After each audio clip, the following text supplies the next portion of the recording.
So if you've heard this story before, there's a really good chance that you thought it happened in Zion. It kind of feels like a small detail, but it really does like change everything. This is a story about a marriage that was 8 days in. Yeah. And a place that people just keep replacing with another. So, this is Eloped and Exposed, where true crime energy meets wild elopements, legends, and the stories that no one tells.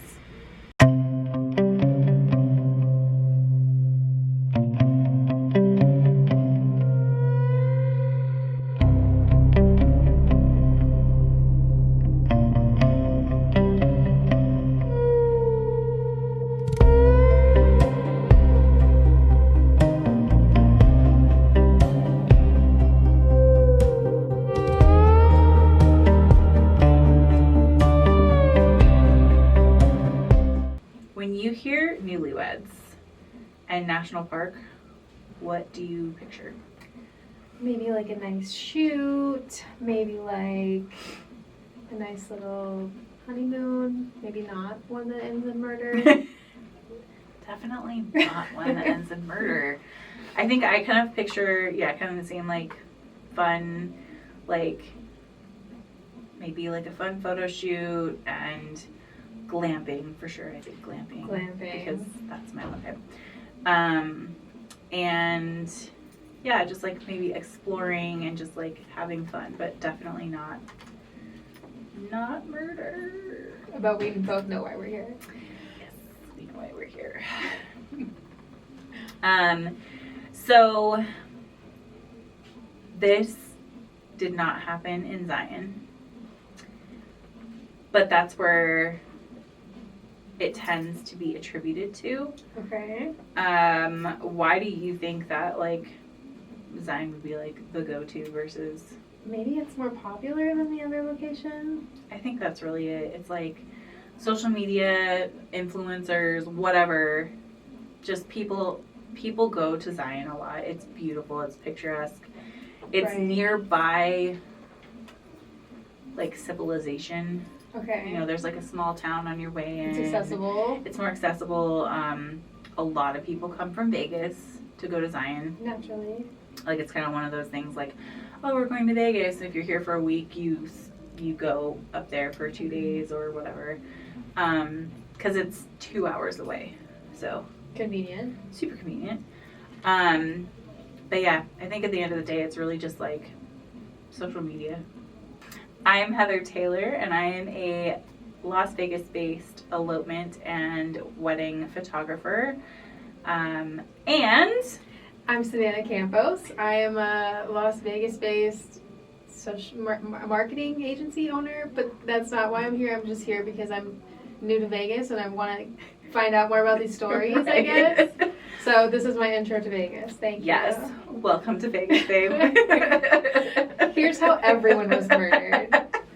Perfect. You're welcome. Okay, so this is the story of Jordan and Cody. So this was like a marriage that happened probably too soon. Okay. And I say that because people saw red flags beforehand. And even at their wedding, there was like a lot of tension and like snippiness between the two of them. So it like just didn't look... Between the husband and wife? Yes. Yeah. So, yeah, there was already like things were going a little sideways before even this, like, the wedding took place. So I think people probably chalked it up to wedding day jitters or what have you. I know I've seen a lot of that, and I've seen not just like, you don't want to say like bridezillas, right, but people just like, emotions are high.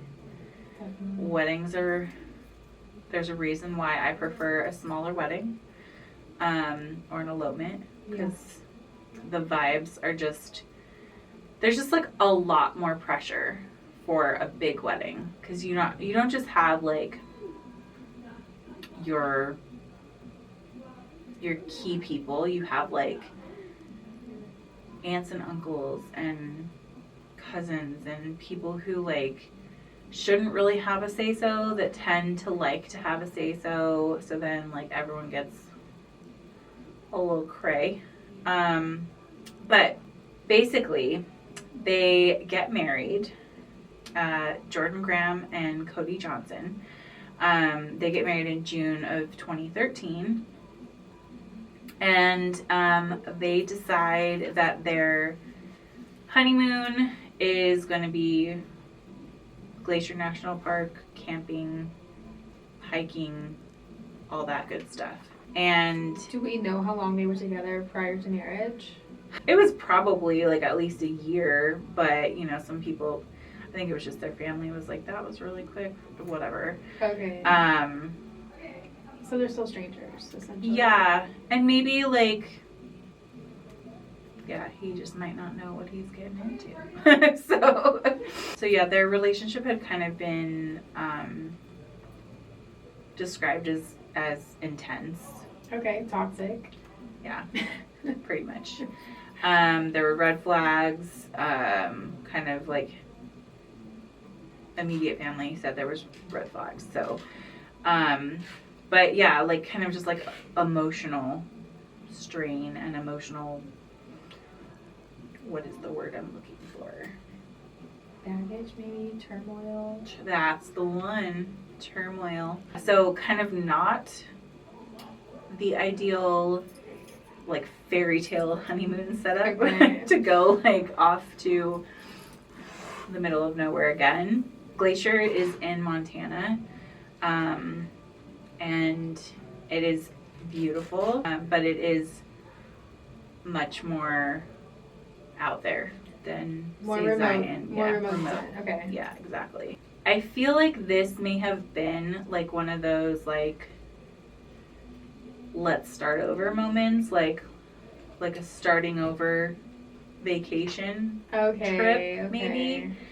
Do you think that that's something that like maybe like society in general, like we just like romanticize too much, or are you for a let's start over?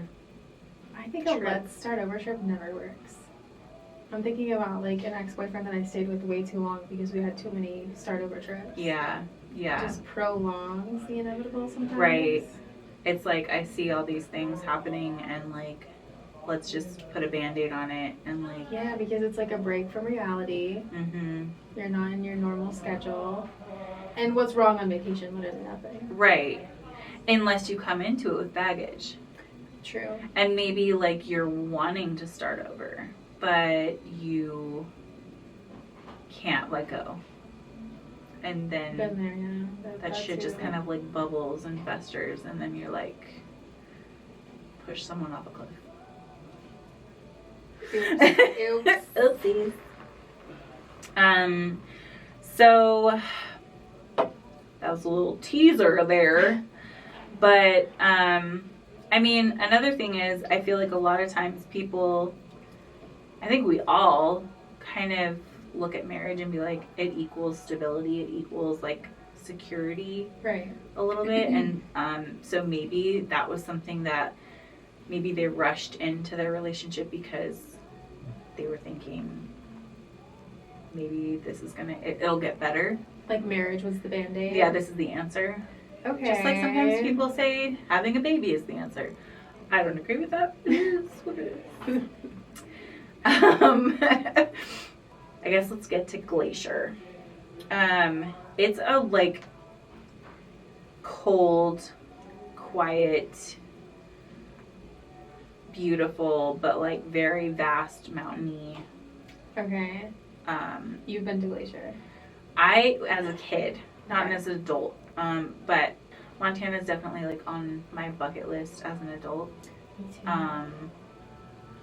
I think it's just so pretty. So Glacier. So Glacier is cold, vast, quiet, not at all as popular as a lot of the other national parks. They're not thinking about like protecting people from falling off of things because there's just not as many people that are visiting. Okay. And I also just don't think it's like a place where people are trying to get a selfie off a cliff edge and like, you know what I mean? Right, Like they're right. not worried about putting in a guardrail somewhere, right? Not like Zion or like Horseshoe Bend. They've added like railings in that were never there because of that stuff. So there are a lot of steep drop-offs, like just sheer cliffs and stuff like that. And the weather shifts really, really quickly. So it can go from like sunny, which is also southern Utah's like that too, where Zion is. There's a lot of like, kind of like on a dime, like it'll be sunny and nice and then all of a sudden it's like stormy and crazy and cold or whatever. Mixed with hills and mountains and okay, I Right. get it now. Yeah. So it's got a lot of the same, again, kind of why we're confusing the two, like a lot of the same like qualities and characteristics, but kind of more isolating even than Zion. Okay. It doesn't feel like Glacier doesn't feel dramatic. It kind of feels like indifferent.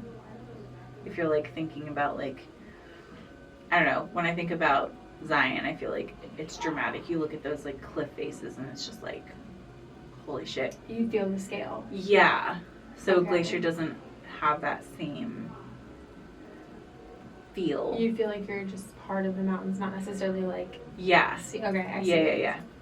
Okay, so moving on to the night of the incident, the night of poor Cody's demise. So we already mentioned things were a little tense, and Jordan tells Cody, like, hey, let's go for a walk.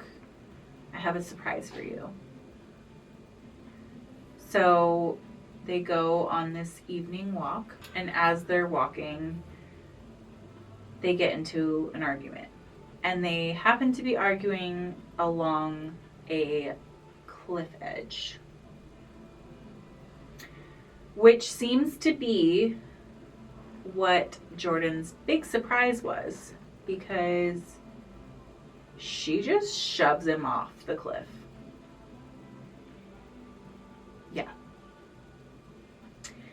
And then, so Cody falls like 200 feet-ish. And of course, Not survivable. no. Yeah. And she just like walks back by herself. So we think this was her MO the whole time, or I mean, in terms of like booking the trip and everything, or not sure about that, but definitely the like, hey, I have a surprise for you situation. Okay. Like, I really don't know what else. right? We don't know how far back it goes. Yeah. I feel like it to me, I don't know that it feels like super premeditated, but it feels premeditated, like at least within hours. Right. What about that whole, her plan? Not plan. What about the situation kind of like jumps out to you the most? Like, what are there red flags for you? If this was you, if you were Cody, would you be like, yeah, let's go for a walk? I think first of all, no, because well, if you're with someone, you're not expecting them to murder you. I don't ever think. Yeah. But also, if you're starting this new marriage with a tense, on the rocks kind of situation, Yeah. Then maybe. there's some backstory there that Yeah. they should have. Maybe they should have, like, done a weekend therapy getaway. Instead. Yeah. I mean, if someone's telling you not to marry someone, that's, like, a big deal. Yeah. I feel like it's easier just to keep your mouth closed. Right. Yeah. So that's, like, a major red flag to me. For sure. So, knowing that this wasn't an accident. Right. Like, what feels different about that than just thinking, like, oh, they went for a walk and he fell off a cliff. I don't know. Like, would it be... What's your initial reaction if I hadn't said, like, she pushed him off? If I was just like, and she came back alone. I would say maybe, like, yeah, it does kind of line up for the perfect crime. He could have easily have fallen. Yeah. But because of the backstory of their toxic relationship, it prompts me to think, and I mean, obviously we're on a true crime podcast right now. Right. But besides all of that, yeah, I would assume that he fell. Yeah. It'd be easy to... Yeah. I mean, especially, like we already said, like, people selfie and fall off cliffs all the time, which is crazy.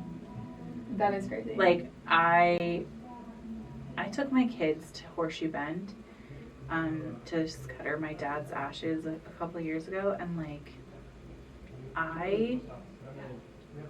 we had to get close to, like, do it. Yeah. But it was terrifying. Yeah.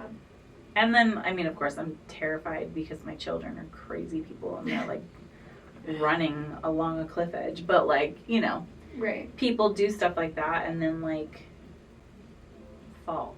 I mean, we always hear the stories, specifically Grand Canyon, where people go all of the time and there's so many precautions. And still.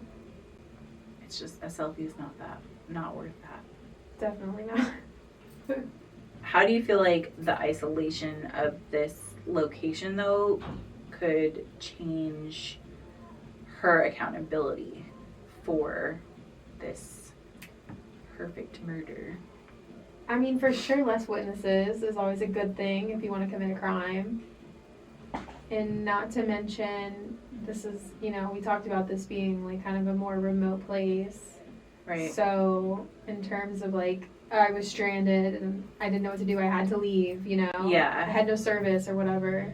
Right. Makes those excuses a lot more plausible. Right. So, it's interesting because that was July 7th was the day that the argument and that she pushed him off the cliff. Okay, so everything goes down. July 7th? July 7th. July 8th is when she reports him missing. Oh. Yeah. Even then, I'm like, okay, well, were they hiking in? Like, how... Right. She having trouble getting back? Right. But nothing... I mean, even if I pushed my husband off a cliff, I'm, like, doing everything I can to get police there or rangers to, like, figure, right. like, to look like I didn't do it. Like, you want, I don't know, to me, you want, like... You want to play the part of, like, oh my god, my husband just fell. Yeah. Yeah, like, versus, oh, I don't know what happened. Like, so that's actually, like, where it gets kind of interesting because she has, like, a bunch of stories. Like, she is all over the place. Wait, what year did all of this take place? This was 2013. Okay, for context clues. So we have, I mean... We're in modern times, at least. Yeah.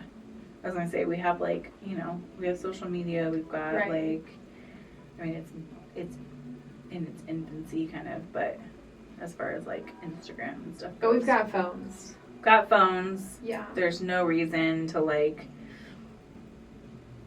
not report So yeah, she's kind of like, it's like, okay, well, he went on a walk and didn't come back. Okay, plausible. I could see it. Right. Okay, so here's where it gets like really interesting, because Jordan doesn't report Cody missing until the next day, July 8th. And when she reports him missing, she tells like her friends and family and law enforcement that she didn't know where he had gone and that he had left with friends and hadn't come back. Okay. I guess she texted it to like a few different people, including his mom, and implying that he had just like gone off and not come back. So that's story number 1. Okay. I mean, that one's easy to disprove because who are the friends? Who are these people? Right. Like, who are these people? And I mean, even if they had friends that had like gone on this trip with them, like, aren't these friends going to immediately be like, yo, no? Right. Like, again, people do stupid things. So then she created a fake email account. Oh no, it's never good to create. Yeah. She did this from her parents' house, like when she got home, and sent herself a message from this email, posing as a man named Tony,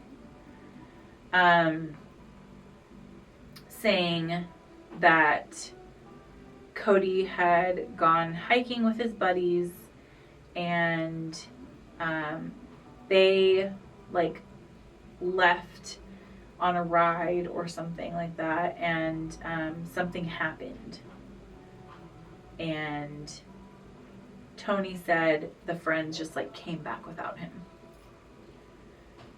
So Jordan then shared this email with police, and to like support the idea that like he had just like gone off. There were friends. He like, so it was like story 1B, I guess.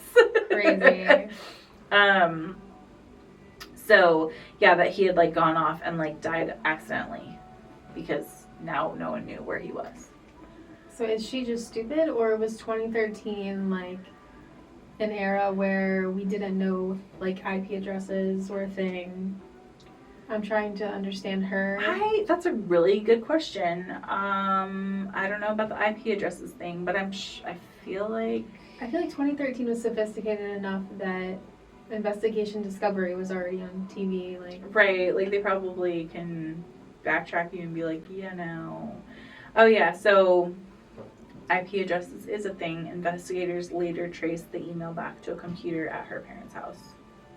But was this common knowledge or at the time, or because we know maybe it now? Maybe not. It's kind of like who was it? So BTK sent a letter to the press because he was like wanting limelight again, and was like, if I send you information on a thumb drive, can you trace it, or on a floppy disk? Which you probably don't even know what that is. I do. I've seen them in a museum. Oh, ouch. Kidding. But he like sent it on a floppy disk because they were like, no, we can't trace that. And they did. They could. Okay. And so that was in the 90s. So. Oh, so then. Yeah, so yeah. For sure. I mean, maybe she was just young and stupid. I don't know. Yeah. Almost the perfect crime, but a little too many factors here. Yeah. But don't worry. There's more stories. Oh, great. Just what I needed. So then, in a police interview, Jordan described a walk with him, and said that she was walking with him and then saw him leave with another car after, which this doesn't even really make sense, because like she's like, oh yeah, I was walking with him and then he leaves and texts about going out of town, but like, you're on your honeymoon, like, Right. At this point, she's just covering her tracks. like she's just like, I feel like she's just like saying anything. It's like word vomit. Right. Yeah, she just like, oh yeah, he left to spend time with someone else and never came back. So, sure. All right. Obviously they were like, okay. Right. And so, of course, she came up with another version. Okay, so now we're on number 4. Yeah. So, she tells them that she and Cody were on a walk and that they were arguing. So we're getting like truth adjacent here. Okay, we're getting closer. And she claimed that Cody grabbed her arm, and she said that she accidentally pushed him while like trying to get him off of her arm. So she was like, it wasn't murder. I wasn't trying to push him off a cliff. Like, it was just reflexive. Like, I just like didn't want him grabbing my arm, so I pushed him and he fell off a cliff. But if he's hanging on to you, right. unless he was like a small boy, pretty sure he could have hung on to you, and like, you probably would have gone over with him if that was the case. Right, right. You know, like, so she frames it as an accident, and you know, she didn't intend to kill him or whatever. But then like the police just keep like, you know, as they do, like, this doesn't seem right. Like, I mean, we're on the 4th iteration of this. right, so. like, what's the real story? Because you Right. started with like he left with friends, and now we're like, okay, like, why not just say that from the jump if that's... Yeah, that's almost an admission. And again, like we said at the beginning, if he accidentally or purposely goes over a cliff, why do you wait until the next day?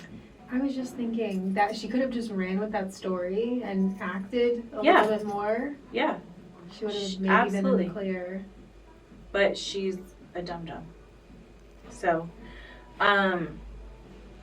after, like, the cops, like, really, like, basically, like, tell her, like, we know that you're not telling the truth. Like, you're almost there, but we don't believe you. She finally admits that she pushed Cody from behind with both her hands. Like, she shoved the shit out of him while he's facing away from her. So it's like total blitz attack. Like, he never saw it coming. Which is like, even, I don't know if I would prefer that. Or like, I feel like I would want to have the person see my face. So it could be like the thing that replays over and over in their mind, like for the rest of their life, like my face. Yeah. Being like, what the fuck? As I go over a cliff. So then at least they know that you know. And it's, Yeah, like, I know you're a fucking cunt. Yeah. No, he just shoved straight. Damn. From that, like, they charged her with second-degree murder, which I'm a little surprised on because, like, again, it was premeditated. She told him she had a surprise for him. She took him out there. It wasn't like he told her, let's go on a walk. Right. Like, she wanted to take him. So I'm surprised that they didn't try her for first degree, but second degree, and she pled guilty. Which, I mean, Essentially saying I killed him, but it was an accident. yeah, or like I think I think seconds where it just doesn't. First degree is premeditated. Second degree is like I murdered them. In the heat of the moment. Yeah, it's more of like. Got it. Yeah. What do you think? What role does like the setting itself play in the story for you? Like, is this like a crime of opportunity because she's like in this place with all these, for lack of a better word, like deadly weapon cliffs, I guess. Right. Or is it like it just happened, like I don't know. Do you think like the actual location played a part in her decision to go that far, or she's just crazy? Based on only on the fact that we know the backstory, that they had a toxic relationship and they hadn't been married long, leads me to assume that she brought him here for a reason and not like she just stumbled across an opportunity. It definitely seemed like intentional. Yeah. To take a trip there. Yeah. Right? And I do wonder whose idea it was. Yeah, that's another big factor. Which I didn't see who had decided that location. I mean, I feel like honeymoons you typically decide together, but like who suggested it maybe, you know? Right. Like, also, do you think that the absence of witnesses aided in her like 4 different stories, or was she just better off like sticking with one story and like, I mean, witnesses or no witnesses? Yeah, I think she should have just stuck with one story. Yeah. Witness or not. It's helpful to not have witnesses, but yeah. Because at the end of the day, like she ended up adding witnesses. Right, she's adding more factors that are not even true. Right. Which is just like, why? I don't know. It's a little crazy. But at least maybe we know that she wasn't like plotting on his death. Maybe from the beginning, because of the fact that she had such poor planning. Mm. Like if you're going to Glacier to kill your husband. Yeah. You're going to like think through, right? Like, yeah, this is the story I'll tell. This is how I'll get away with it. Right. Yeah. I mean, you think. You think. So, because it happened in a national park, it's a federal crime. It's a federal case. Oh. Yeah. So. So they bring out the big guns. Yeah. So, which is kind of nice too, because I feel like they don't play right the same way. Sometimes like a state or like city attorney or district attorney, whatever. Who's the one that like no, it's not the attorney general, district attorney, right? I don't know. Whoever's the one that like brings the charges against them. Right. But when it's federal, like there's a higher chance of them getting like a more intense sentence. Okay. So she was actually sentenced to 30 years. Wow. And there wasn't like a drawn out trial or anything like that. I think probably because she pled guilty, like she wasn't trying to like get off, like, right, you know, which is again nice. But I mean, do you think like that's kind of another reason that maybe this case gets misremembered, because there wasn't like the spectacle of it that like we get, you know, from other more recent cases where like people talk about where it was and what happened and whatever. Like we go to the court and watch it on live on TikTok or whatever. Do you think that that's like a big reason? Like people are like, oh yeah, it happened in Zion. Maybe it could have also just been media attention. Yeah. But I also think it has to do with the fact that social media was kind of in its infancy at that time too. So maybe that, and I mean, true crime's always been a thing. Right. But I don't even think, I think podcasts at the time, I remember thinking podcasts were the dumbest thing in the world. There wasn't a thing in right. Like, until 8 years ago, I finally was like, oh, let me see what this is. And it was true crime. And I'm like, oh, now I'm hooked. I'm in. Right. But I feel like before that was like a lot of business. Like, not to say that it wasn't a thing, but it was like more not in like the right. entertainment. Which I hate to say that that's what it is, but it kind of is. You know, we all have that like dark side to us that like, it is fascinating. yeah, Yes. we all find it like, well, I don't know, we don't all, some people are different, but I think most of us find it like really sad and like, but interesting, and like it draws us in and we want to know more and whatever. So yeah, it's probably because it was quieter, like it was a quieter time, you know, like maybe that's why it didn't get the same type of attention. And I feel like that's probably also like a reason why it kind of like has faded into the darkness. So we already talked about how it's been misremembered, like as Zion and not as Glacier, where it actually happened.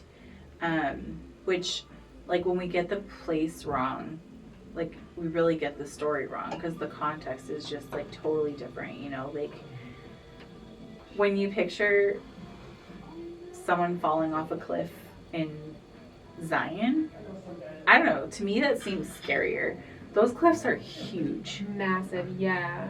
Like Angel's Landing or the Overlook, those are, like, and they might only be a couple hundred feet, but I think they're way bigger than that. Like, I don't know. More dramatic for sure.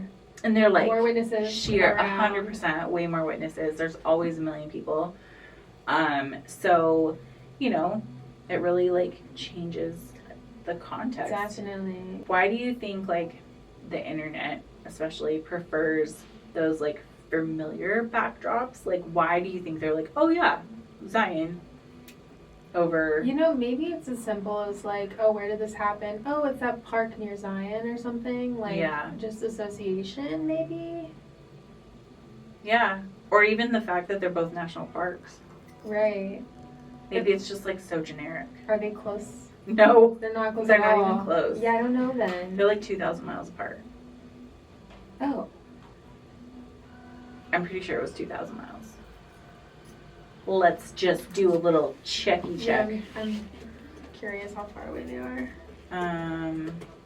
They are 978 miles. Far still. Far. So I was off by 1,000, but still, it's still fucking far. Yeah. 14 to 15 hour drive. Wow. So, yeah. So, I mean, yeah, it could, to be honest, I feel like it really could just be that, like, people think national parks, they think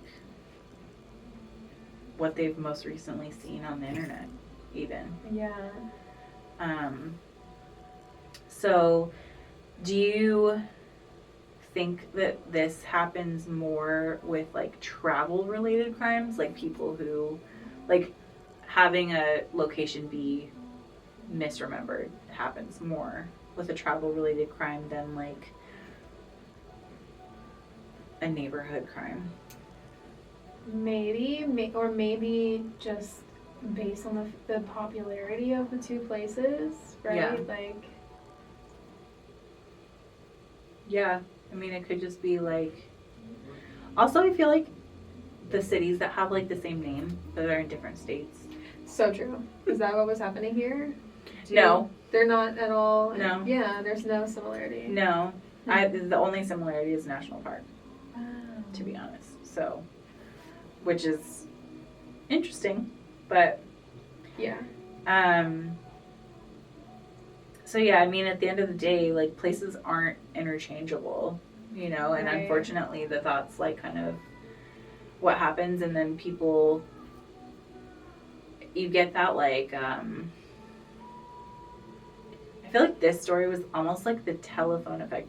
Did you ever play telephone as a kid? That's what I was thinking of. I'm 100%. Yeah, like, it feels like that, like, someone told someone that told someone that told someone, and the place changed along the line. And just word of mouth just screwed everything up. Yeah. So, and then, like, also, just like in episode 1, isolation is just an amplifier to, Absolutely, like, a conflict. Like, honestly, I know this is, like, hilarious to me now, 16 years later, but, like, my husband and I got in a huge fight on our honeymoon. And we were in Maui. It was like, the saving grace. We can fight anywhere. But, like, it's crazy. Like, we were able to kind of, like, just separate from each other a little bit. Okay. Like, we were in, you know, a populated area and whatever. And, like, the funniest part of it to me is that I have no idea what this fight was about. I have no idea who won. I have no idea, like, any of that, right? All I remember is that he was pissed and he tried to buy weed. Okay, of course. Because this is my husband. Naturally. And the guy he bought weed off of gave him, I swear to God, he just, like, went to his garden and got some fucking, like, weeds from the bottom of a fucking tree or something. Just like rosemary. Put it in a bag and gave it to my husband. No. And he tried to smoke it. And he got so sick because it was just like leaves. Something wrong. It was like mango tree leaves or something. Like, I don't even know. So we laugh about it all the time now because it's like, we couldn't even be mad at each other anymore because we were, like, dying over this stupid fucking, like, you just got taken for $100 on some freaking weeds. Some arugula.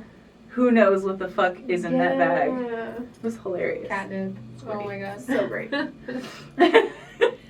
But again, we were in, like, a populated area, so the isolation thing, who knows?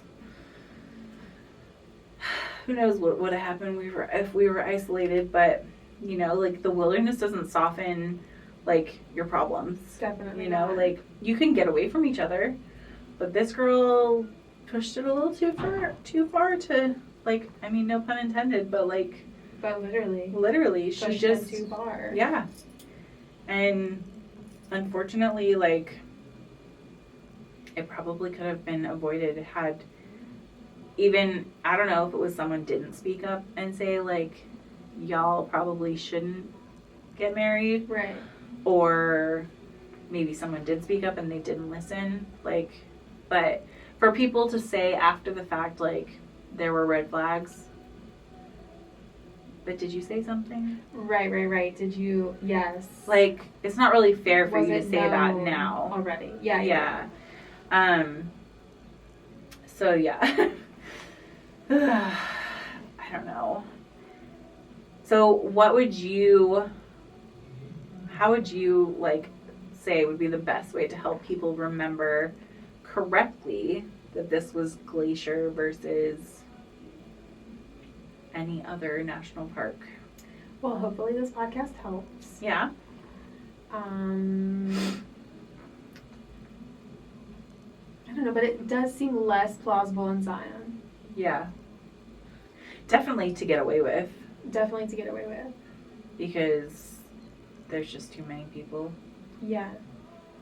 There's always someone, and there's always a camera. There's always a camera somewhere. Yeah. Whether it's a photographer or a person who's just documenting all their everything. Right. You know. So, This story reminds me a lot of the one that we heard more recently about Brian Laundrie and Gabby Petito. Oh yeah, for sure. Yeah, that was in, oh gosh, what was that? It was in Wyoming. Yeah, in Bridger Teton National Forest. But yeah, same. But the big difference is that they were caught on camera from a travel vlogger. Yep. And there was so much media attention around this. Like instantly. Yeah. Yeah. And I just remember that was like, it was so scary, like, because no one knew where he was for a minute. Right. And then all of a sudden he shows up at his parents and like they're protecting him, and just that one was sad. And she was missing. Yeah, I don't think they found her. I can't remember if they found her remains before or after he disappeared again. I think it was after. Yeah. Because they were like, where is he? He's at his parents' house, blah, Yeah. blah, blah. And then all of a sudden. And then he had killed himself. Yes. Which is just, I mean, the kind of crime that was like, that was a toxic relationship too, which we saw like on social media with her. Definitely. You know, like they were both like detained and separated like not even a week before in Moab. Right. So we got to watch it all play out from behind the scenes. Yeah. Which is just crazy. It's so crazy. The difference of, you know, like that was 2019. Right. No, sorry, 2021. So not even 10 years difference of like what a crazy impact social media has. Completely changed insane. The situation. Yeah. So this story didn't happen in Zion. As we now know. Right. And that mistake followed it for years, but we set the record straight. Of course. It is in Glacier. And when we swap places, like we swap the meaning, the story changes, and sometimes like we really miss those early warning signs or warning signs at all, with a whole different location in mind. So if you've ever seen a misunderstood or misremembered story, or you've lived one that never got told or told right, submissions are open at elopedandexposed.com. You can submit anonymously or not, totally up to you. And you definitely need to follow and subscribe to the podcast. We are here with a new episode every Tuesday. So we'll see you next week.